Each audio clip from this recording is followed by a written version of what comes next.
कर्म का महिमा बड़ा ही महिमा होता है। कर्म करते रहो और फल की चिंता मत करो। इसी प्रकार एक कथा है। एक बार ज्योतिषों ने खबर दी कि 7 साल तक पानी नहीं बरसेगा। एक मामूली किसान ने सुना तो अपना हल उठाकर घर में रख दिया कि जब वर्षा ही नहीं होगा तो फिर खेत क्या जोतना। 3 दिन तक घर में खाली बैठे बैठे वह ऊब गया था। सोचा कि अगर 7 साल तक खेत में जुताई नहीं की तो कहीं हल चलाना ही न भूल जाऊं। यह सोचकर उस किसान ने हल उठाया और खेत जोतने लगा। वह खुश था कि पानी बरसे या न बरसे, लेकिन मैं अपना काम करता रहूंगा। कम से कम खेती का अभ्यास तो बना रहेगा। यही सोचते सोचते जब वह खेत जोत रहा था तभी आसमान में एक बादल दिखाई दी।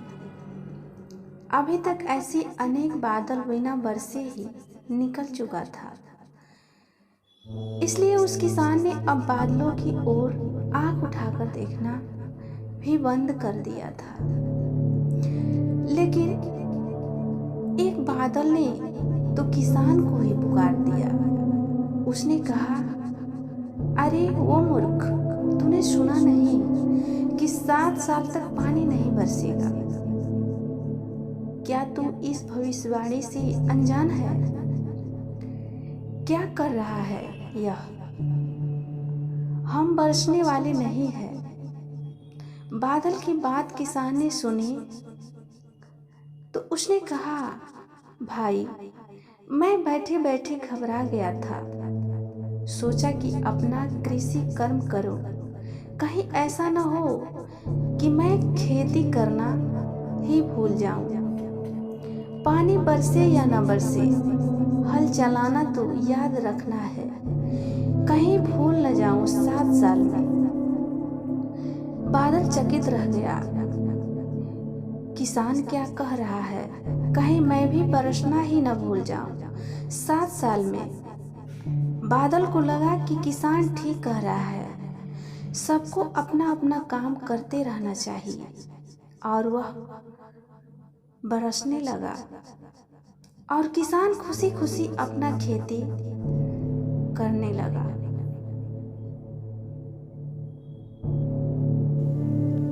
संध्या का समय था। सभी शिष्य भगवान बुद्ध के समक्ष बैठे थे। तभी एक शिष्य बोला, भंते, सभी व्यक्ति अपने ही हित की बात सोचते हैं और करते भी हैं।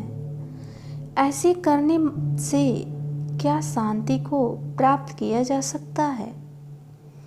भगवान बुद्ध ने बड़े नम्र शब्दों में शिष्य के प्रश्न का उत्तर देते हुए कहे, चलो मैं तुम्हें एक कथा सुनाता हूँ। एक व्यक्ति था। सारा नगर और आसपास के गांवों में उसके आचरण की प्रसिद्धि थी। जिस ओर वह जाता, लोगों के सिर आदर के साथ झुक जाया करते थे। चारों ओर श्रद्धा एवं स्तुति के सिवाय लोगों के मन में उसके लिए और कुछ नहीं था।